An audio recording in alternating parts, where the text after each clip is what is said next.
Ayoko pang umuwi. Ano na naman to, Ma? Mauna ka na. Babalikan ko ang aking apo.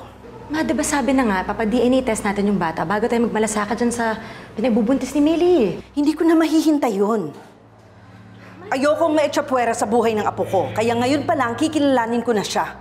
Pero, Ma... Sige na, umuwi ka na. Pabalik ako sa kwarto ni Millie.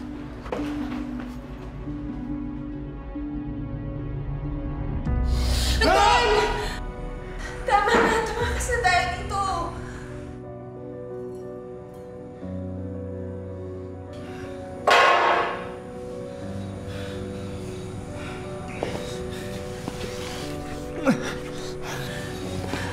Yung pera!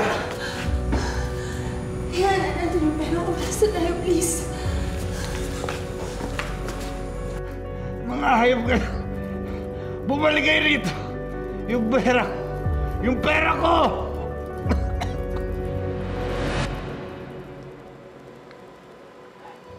Ano ba talagang mensahe mo sa akin, Anton?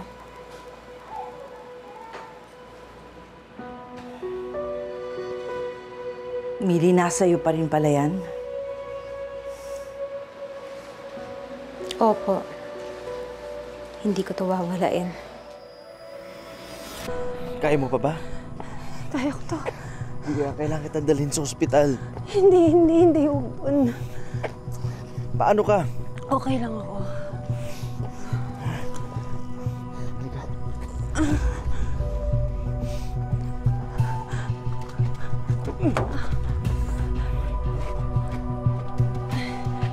Lagyan mo ng pressure.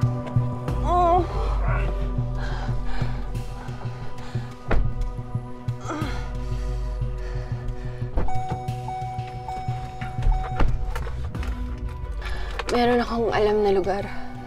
Doon tayo pupunta, mas safe doon. Paano ka magiging safe dun? Ria, kailangan maggamot yung sugat mo.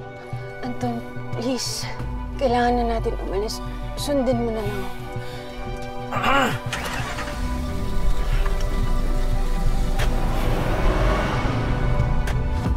Alam kong nagdududa po kayo sa baby na ito. Hindi. Hindi, Millie. Nanay ako. Nanay na nangungulila sa anak. At yung dinadala mo sa iyong sinapupunan, yan ang huling alaala sa atin ni Anton. Ma, salamat po. Masaya po ako dahil kahit hindi niyo ako tanggap, tinanggap niyo po yung baby. At na-appreciate ko po yun. Huwag mo nang isipin yan. Baka makasama pa sa'yo. Basta't andito ako.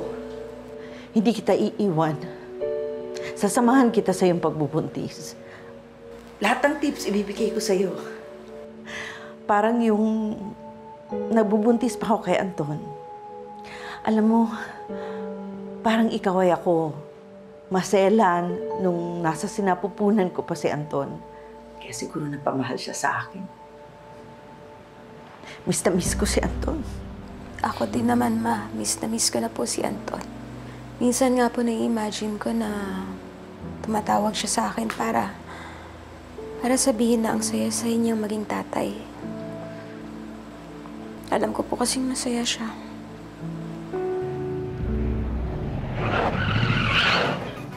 Anton! Ria, bumalik kayo rito! Redo Salazar! SIU, may standing warrant ka. Sumuko ka na!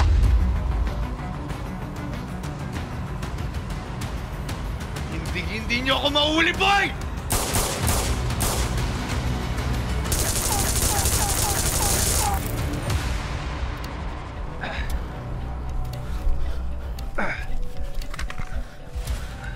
Pasalamat ka, kailangan kita ng buhay. Ano, papalag ka ba? Gago ka ba? Mukha ba akong papalag pa?